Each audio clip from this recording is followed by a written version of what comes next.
రీసెంట్‌లీగా మన ఆంధ్రప్రదేశ్‌లోని ప్రసన్న రావణ్ అనే వ్యక్తి ఎవరైతే ఉన్నారో, ఆ వ్యక్తిని అరెస్ట్ చేయడం జరిగింది. ఆ విషయం మీ అందరికీ తెలిసిందే. సో, ఆ వ్యక్తిని ఎందుకు అరెస్ట్ చేశారనే విషయం మీ అందరికి కూడా తెలిసిందే. ఇదేం కొత్తేం కాదు. ఎందుకంటే, మన ఆంధ్రప్రదేశ్‌లో బాగా వైరల్ కూడా అయిందది.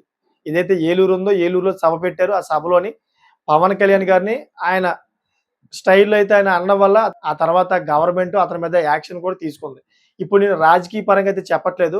దీంట్లో కొన్ని విషయాలున్నాయి. కొన్ని సంచలన విషయాలున్నాయి. ఆ విషయాలు మీ అందరికి కూడా చెబుతున్నాను. అది కూడాను ఎవరైతే ప్రశ్న రావణ్ ఉన్నారో, ప్రశ్న రావణ్ గురించి నేను చెబుతా ఉన్నానో. ఇది రాజకీయం గురించి కాదు. ఒక సోషల్ అవేర్‌నెస్ గురించయితే నేను చెబుతాననమాట. ఎవరు కూడా తప్పుగా అర్థం చేసుకోవద్దు. అసలు ఏం జరిగింది అనే విషయాలు కూడా ప్రతిది కూడా మీకు pin to pin, point to point చెప్తాను. మీకు క్లారిటీ వచ్చేస్తదనమాట. అసలు ఏం జరిగిందంటే ఇప్పుడైతే మనం మాట్లాడుకున్నామో అదే విధంగా ప్రసన్న రావణ్‌ని తీసుకెళ్ళి పోలీస్ స్టేషన్‌లో అరెస్ట్ చేశారు. ఎందుకంటే డిప్యూటీ సీఎం పవన్ కళ్యాణ్ గారిని తిట్టారని చెప్పేసి, ఒక పదవిలో ఉన్నారు కాబట్టి ఆయన్ని తిట్టారని చెప్పేసి తీసుకెళ్ళి జైల్‌లో పెట్టారన్నమాట. సో, ఇప్పుడు ఒకసారి మనం పవన్ కళ్యాణ్ గారి గురించి మాట్లాడుకోవాలి. ఎందుకంటే రీసెంట్‌లీగానే ఈ ప్రసన్న రావణ్ ఈ సభలో మాట్లాడిన తర్వాత పవన్ కళ్యాణ్ గారు ఒక ప్రెస్ మీట్ పెట్టారు. ఈ ప్రెస్ మీట్‌లోని పవన్ కళ్యాణ్ గారు ఏం చెప్పారు? ఎవరైతే సోషల్ మీడియాలోని తప్పుడుగా పోస్టులు పెట్టినా, అంతేకాకుండా మిస్‌లీడింగ్ చేసినా, అంతేకాకుండా ఫేక్ ప్రచారం చేసినా, ఇటువంటి వ్యక్తుల్ని వదిలే ప్రసక్తే లేదు. ఎవరికైనా మీకు అలా అనిపిస్తే గనక వాళ్ళ యొక్క స్క్రీన్ షాట్ అన్నీ కూడా తీసి, వాళ్ళ ఫోటో, ఛానెల్ అదేవిధంగా యూఆర్ఎల్ లింకు ఇయన్నీ కూడా తీసి మాకు సబ్మిట్ చేయండి. 100% ఆ వ్యక్తిని మేము ఫైండ్ ఔట్ చేసి అరెస్ట్ చేస్తామని చెప్పేసి పవన్ కళ్యాణ్ గారు అన్నారు. 100% కరెక్ట్ ఆయన. ఆయన చెప్పిన దాంట్లో ఎటువంటి తప్పు లేదు మాట. ఎందుకంటే ఆయన ఒక రూల్ ప్రకారమే చెప్పారన్నమాట. సోషల్ మీడియాలో తప్పుడుగా ఎవరు కూడా వార్తలు ప్రసారం చేయకూడదు. మిస్‌లీడింగ్ చేయకూడదు. అంతేకాకుండా ఫేక్ ప్రచారాలు గట్టా చేయకూడదు. ఫేక్ ఐడీ పెట్టి వేరే వ్యక్తి మీద దుష్ప్రచారాలు ఆడకూడదు. అదేవిధంగా బూతులు కూడా ఆడకూడదు. అది 100% చట్టంలో రాసి ఉంది. ఆ రాసి ఉన్నదాన్నే పవన్ కళ్యాణ్ గారు చెప్పారన్నమాట. ఇప్పుడు ప్రసన్న రావణ్ గారు ఎవరైతే ఉన్నారో ఆయన సభాపరంగా అయితే ఏపీ డిప్యూటీ సీఎం పవన్ కళ్యాణ్ గారిని తిట్టారని చెప్పేసే ఈయన మీద అయితే ఇప్పుడు కేసులు నమోదయింది. సో, ఒకసారి మనం ఆయన గురించి మాట్లాడుకుంటే రీసెంట్‌లీగా ఒక 5, 6 కేసులు, ఒక 5 సార్లు అరెస్ట్ అయ్యారు. ఆ తర్వాత బయటకి కూడా వచ్చారు. నేను ఒక వీడియో రిలీజ్ అయిందన్నమాట. ఆ రిలీజ్ అయిన వీడియోలోని ప్రసన్న రావణ్ గారు ఏం చెప్తా ఉన్నారంటే, "నన్ను చంపేయండి. ఎందుకు మీరు ఇలా చేస్తా ఉన్నారు? నన్ను చంపేసినా గాని ఏదైతే ప్రశ్న అనేది ఉందో ఆ ప్రశ్న మాత్రం ఆగదు. చాలామంది మిమ్మల్ని ప్రశ్నిస్తా ఉంటారు. నన్ను చంపేయడం వల్ల ఇది ఇక్కడితో ఆగదని" చెప్పేసి ఆయన ఒక వీడియో రిలీజ్ చేశారన్నమాట. మనం ఒకసారి దీంట్లో చూస్తే గనక సోషల్ మీడియాలోనే చాలా సార్లు మనం చూసాం. పవన్ కళ్యాణ్ గారు కూడాను ఏదైతే జగన్మోహన్ రెడ్డి గారిని చాలా సార్లు సందర్భంగా అయితే ఆయన కూడా కోపపడ్డారన్నమాట ఆయన మీద. ఇక్కడ మనం ఒకసారి ఆలోచించాలి. ఏంటంటే పవన్ కళ్యాణ్ గారు అప్పట్లోని ఆ విధంగా జగన్మోహన్ రెడ్డి గారి మీద మాట్లాడినప్పుడు ఒకవేళ జగన్మోహన్ రెడ్డి గారు పవన్ కళ్యాణ్ గారిని ఒకరు అరెస్ట్ చేస్తే గనక ఎవరికి లాభం చెప్పండి మీరు ఒకసారి? చాలా సింపుల్ లాజిక్ మాట. ఒకవేళ జగన్మోహన్ రెడ్డి గారి హయాంలోనే జరిగింది. పవన్ కళ్యాణ్ మాత్రం అరెస్ట్ చేస్తే గనక పవన్ కళ్యాణ్ గారికే లాభం అవుద్దన్నమాట. ఎందుకంటే ఒక సింపతి ఏర్పడద్ది. ఏదైతే మాట్లాడే స్వేచ్ఛ ఉందో మాట్లాడే స్వేచ్ఛని హరించేస్తున్నారని చెప్పేసి ప్రజల్లోని ఒక సానుభూతి పెరిగిపోద్దని చెప్పేసి ఎవరు కూడా అరెస్ట్ చేయరు. కానీ జగన్మోహన్ రెడ్డి గారికి అరెస్ట్ చేసే అధికారం ఉంది.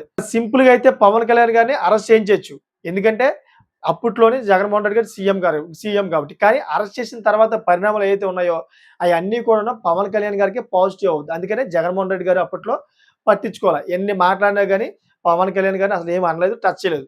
కానీ ఇప్పుడు ప్రశ్న రావణ్ గారిని ఎందుకు పట్టించుకున్నారంటే ఇప్పుడు ఏమవుతుందంటే పవన్ కళ్యాణ్ గారి ఫ్యాన్స్ ఎవరైతే ఉన్నారో పవన్ కళ్యాణ్ గారి ఫ్యాన్స్ అందరూ కూడాను ప్రశ్న రావణ్ మీద దాడి చేస్తారని చెప్పేసి ముందస్తుగానే ఆయనైతే అరెస్ట్ చేసామని చెబుతున్నారన్నమాట.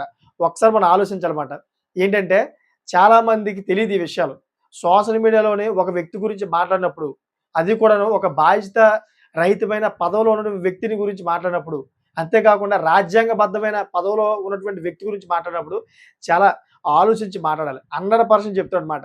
ఎందుకంటే ఈ సోషల్ మీడియాలో వచ్చినటువంటి ఈ వీడియోలు చూసి చాలా మందికి తెలియక పబ్లిక్‌గా అయితే చాలా మంది మాటలు వదిలేస్తా ఉంటారన్నమాట. ఇలా మాటలు వదిలేయడం వల్ల మీరు అక్కడే తప్పు దొరికిపోతారు. 100% మనం మాట్లాడకూడదు అలాగా. ఒక రాజ్యాంగబద్ధమైన పదవిలో ఉన్న వ్యక్తిని మనం ప్రశ్నించాలే తప్ప, ఎవరిని కూడా తిట్టకూడదు, బూతులు మాట్లాడకూడదు. మనకు ఆ రూల్స్ తెలియకే చాలామంది మీడియా ముందు ఇలా తప్పుగా మాట్లాడేస్తా ఉంటారు. దొరికిపోతారన్నమాట. సో, ఎందుకంటే మనల్నే మనలాంటి వ్యక్తుల్ని చాలా సామాన్యమైన వ్యక్తులు మనం. చాలా చిన్న వ్యక్తులు మనం. మనం ఈ విధంగా మాట్లాడితే మనల్ని 100% పోలీసులు అరెస్ట్ చేసి తీసుకెళ్ళిపోతారు. ఎందుకంటే మన ఎనకాల బ్యాక్‌గ్రౌండ్ చాలా చిన్నది కాబట్టి. ఒకవేళ మనం పెద్ద వ్యక్తి అనుకోండి. సపోజ్ 'పవన్ కళ్యాణ్' గారు లేకపోతే 'జగన్మోహన్ రెడ్డి' గారు లాంటి పెద్ద వ్యక్తులు అనుకోండి. హై ప్రొఫైల్ అనుకోండి. వాళ్ళు అరెస్ట్ చేయరు. ఎందుకు అరెస్ట్ చేయరంటే, వాళ్ళు అరెస్ట్ చేస్తే మొత్తం ఆంధ్రప్రదేశ్ అదే రాష్ట్ర వ్యాప్తంగా అయితే శాంతి భద్రతలు ఏవైతే ఉన్నాయో అయి వికటిస్తాయన్నమాట. ఎక్కడికక్కడ ధర్నాలు చేస్తా ఉంటారు. ఎక్కడికక్కడ రోడ్డు మీద బయటేస్తా ఉంటారు. కొట్టులాట జరుగుతూ ఉంటది. దాడులు జరుగుతూ ఉంటాయి. విపరీతమైన గందరగోళం ఏర్పడుతది. అందుకనే ఇటువంటి చిన్న చిన్న మాటలు చాలా పెద్ద పెద్ద వ్యక్తులు మాట్లాడితే పట్టించుకోరు. కానీ ఎవరైతే చిన్న వ్యక్తులున్నారో, మామూలు సామాన్యమైన వ్యక్తులున్నారో, ఆ వ్యక్తులు మాత్రం 100% మాట్లాడకూడదు. అలా మాట్లాడడం వల్ల మిమ్మల్ని తీసుకెళ్ళి పోలీస్ స్టేషన్‌లో పెడతారన్నమాట. 100% ఎందుకంటే అది చట్టపరంగా అయితే నేరం అది. ఇప్పుడు పెద్దోళ్ళు మాట్లాడేవి కూడా నేరమే. కాకపోతే అతన్ని అరెస్ట్ చేసిన తర్వాత ఆ చిన్న విషయం కాస్త పెద్ద విషయం అవుద్ది కాబట్టే అతని మీద యాక్షన్ తీసుకోరు. ఆ పెద్ద వ్యక్తుల మీద యాక్షన్ తీసుకోరు. కానీ చిన్న వ్యక్తుల మీద యాక్షన్ తీసుకుంటారు. మాట్లాడే స్వేచ్ఛ ఉందని చెప్పేసి మీరు మాట్లాడారనుకోండి తీసుకెళ్ళి బొక్కలో వేస్తారన్నమాట. 100% మిమ్మల్ని తీసుకెళ్ళి బొక్కలో వేసిన తర్వాత మీ ఎనకాల ఎవడొస్తాడు? ఆంధ్రప్రదేశ్ రాష్ట్రంలో ఎవరు మిమ్మల్ని గుర్తించేది? అసలు మీరెవరో తెలీదు. మీ పేరు తెలీదు. మీ మొఖం తెలీదు. ఎవడు పట్టించుకుంటాడు మిమ్మల్ని? ఎవడు పట్టించుకోడన్నమాట. అందుకనే ప్రతి ఒక్కరు కూడా నేను చెబుతా ఉన్నాను. చట్టం మీద అవగాహన పెంచుకోండి.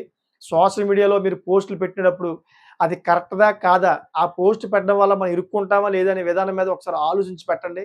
అంతేకాకుండా మిస్‌లీడింగ్ గట్టా చేయకండి. మిస్‌లీడింగ్ చేయడం వల్ల కూడా మీరు ఇరుక్కుపోయే అవకాశం ఉంటది. అంతేకాకుండా రాజ్యాంగబద్ధమైన వ్యక్తుల్ని ఎవరైనా గాని మీరు తిట్టేటప్పుడు ఒకసారి ఆలోచించండి. మీరు ఆలోచించలేని పక్షంలో అయితే మీరు జైలుకెళ్ళే అవకాశం ఉంటది. ఎందుకంటే మనం రాజ్యాంగబద్ధమైన వ్యక్తులు ఎవరైతే ఉన్నారో పదవుల్లో ఉన్నటువంటి వ్యక్తులు, ఆ వ్యక్తుల్ని మనం తిట్టే అధికారం మనకు లేదు. మీరు ఏదైనా తప్పు జరిగితే గనక ఆ తప్పుని మీరు వివరించొచ్చు. ఏదైతే తప్పు వాళ్ళు చేస్తా ఉన్నారో ఒకవేళ 100% చేశారు. మీ దగ్గర ప్రూఫ్ ఉంటే గనక దాని గురించి మీరు ప్రశ్నించండి. అంతవరకే అది కూడా గౌరవప్రదంగా మీరు ప్రశ్నించే అధికారం మాత్రమే మీకుంది. తిట్టే అధికారం లేదు మీకు. అసభ్యంగా మాట్లాడే అధికారం లేదు మీకు. 100% మీరు ఇరుక్కుపోతారన్నమాట. తీసుకెళ్ళి బొక్కలో ఏస్తారు. ఆ తర్వాత మీరు జీవితాంతం జైలు చుట్టూ తిరిగే అవకాశాలు ఉంటాయి. అందుకనే ప్రతి ఒక్కరు చెబుతా ఉన్నాను. ప్రతి ఒక్కరు కూడా మీరు దయచేసి దీన్ని ఫాలో అప్ అవ్వండి. లేని పక్షంలో ఇప్పుడు ప్రసన్న రావణ్ ఎవరైతే ఉన్నారో ఆ వ్యక్తిని తీసుకెళ్ళి ఎలా తిప్పుతున్నారో చూసారు కదా! దగ్గర దగ్గర ఒక 30 కేసుల దాకా పైన ఏసారంటే నాకు క్లారిటీ తెలీదు. సో, ఒక 5 సార్లయితే ఇప్పుడు ప్రెజెంట్ అరెస్ట్ చేశారని చెప్తున్నారు. మళ్ళీ తీసుకెళ్లారని చెబుతా ఉన్నారు. ఇలా తిప్పుతా ఉంటారన్నమాట ఇంకా. ఇంకా తిరుగుతా ఉంటారు. ఆయన మాట్లాడిన దాని మీద ఎన్నో సెక్షన్‌ల మీద అయితే ఆయన మీద కేసులు వేశారన్నమాట. ఇలా జరుగుతా ఉంటాయి. ఇప్పుడేంటంటే నేను చెబుతుంది ఇక్కడ రాజకీయ పరంగా చెప్పట్ల. చట్టాల గురించి తెలియక మాట్లాడడం వల్ల ఇటువంటి సిట్యుయేషన్‌లు జరుగుతున్నాయని చెప్పేసి చెబుతున్నాను. ఈ చట్టం గురించి మీరు తెలుసుకోండి. చట్టం గురించి మీరు తెలుసుకుంటే ఎటువంటి ఈ కేసులు గట్టా మీ మీదకి రావు. ఎవరు కూడా మిమ్మల్ని పోలీసులొచ్చి అరెస్ట్ చేసే అధికారం ఆళ్ళకుండదన్నమాట. అందుకనే మీరు మీడియా ముందుకొచ్చినప్పుడు చాలా గౌరవప్రదంగా మాట్లాడండి. గౌరవప్రదంగా ప్రశ్నించండి. చాలా చక్కగా అనిపించాలన్నమాట విన్న వాళ్ళకి కూడాను. ఇది కరెక్టే. ఈ వ్యక్తి 100% గవర్నమెంట్‌ని ప్రశ్నిస్తున్నాడంటే చాలా మంచి మాట చెప్పాడు. ఇతని దగ్గర 100% ప్రూఫ్ ఉండే ఉంటది. అందుకనే ఇతను ప్రశ్నిస్తున్నాడని చెప్పేసి అనిపించాలన్నమాట. చాలా గౌరవప్రదంగా అడగండి. అడిగితే ఎవరికీ ఎటువంటి అభ్యంతరం ఉండదు. అలా కాకుండా మీ ఇష్ట ప్రకారంగా అయితే మాట్లాడేయడం, బూతులు తిట్టేయడం ఇలా చేయడం వల్ల తప్పు మాట. ఎందుకంటే గౌరవప్రదమైన పదవుల్లో ఉన్నారాళ్ళు. ఒక ఏపీ డిప్యూటీ సీఎం అంటే ఏంటి? మన రాష్ట్రానికి ఒకడే ఉంటారు కదా! సీఎం అంటే ఏంటి? మన రాష్ట్రానికి ఒకడే ఉంటారు కదా! మరి అటువంటి వ్యక్తులు మనం తిట్టకూడదు. 100% తిట్టకూడదు. అది కరెక్ట్ కాదు. రాజ్యాంగంలో కూడా రాసి ఉంది. ఎవరిని కూడా అగౌరవపరచకూడదన్నమాట. అలా అగౌరవపరిస్తే ఇటువంటి జైలు ఊసలైతే వాళ్ళు లెక్క పెట్టవలసిన అవసరం వస్తదన్నమాట. సో, చూసారు కదా! మీకేమనిపిస్తుందో మీరు కామెంట్ చేయండి. మనం ఎంతవరకు మాట్లాడవచ్చో మీకు ఒకవేళ దాని మీద అవగాహన ఉంటే గనక కామెంట్ చేయండి. ఎందుకంటే చాలామంది వీడియో చూస్తారు కాబట్టి వాళ్ళు కూడా ఎంతో కొంత తెలుసుకుంటారు చట్టాల గురించి. తెలుసుకొని రేపన్న రోజు ఈ సోషల్ మీడియాలో మాట్లాడినప్పుడు కొంచెం తెలుసుకొని మాట్లాడతారు. చాలా గౌరవప్రదంగా మాట్లాడతారన్నమాట. చాలామంది కొంతమంది వీడియోలు గట్టా చూసి మనం కూడా మాట్లాడొచ్చులే మనకేమవుతదిలే వాళ్ళు మాట్లాడుతున్నారు కదా! అని చెప్పేసి కొంతమంది మాట్లాడతారు పాపం. ఆళ్ళకి తెలీక. చట్టాల గురించి తెలీక. ఆళ్ళు అలా మాట్లాడడంతోటి ఈ పెద్ద వ్యక్తులందరూ కూడా సైడ్ అయిపోతారు. చిన్న వ్యక్తులు కదండీ ఈళ్ళని తీసుకెళ్ళి బొక్కలో వేస్తారన్నమాట. వీళ్ళకి తెలియక చేసిన పనులమాట. అందుకనే కామెంట్ చేయండి. చాలా మందికి తెలియని వ్యక్తులందరూ కూడా తెలుసుకొని చట్టాలను ఫాలో అవుతారని చెప్పేసి కామెంట్ చేయమని చెప్తానన్నమాట. సో, చూసారు కదా! ఇటువంటి లేటెస్ట్ ఇన్ఫర్మేషన్ ఎప్పటికప్పుడు మీ ముందుకు తీసుకొస్తా ఉంటాను. మంచి మంచి టాపిక్స్ అని కూడా తీసుకొచ్చి మీ ముందు పెడతా ఉంటాను. అందుకనే దయచేసి నా ఛానెల్‌ని సబ్స్క్రైబ్ చేసుకొని అదేవిధంగా నన్ను ఫాలో అప్ చేస్తారని, నన్ను సపోర్ట్ చేస్తారని కోరుతానన్నమాట. Thank for watching friends.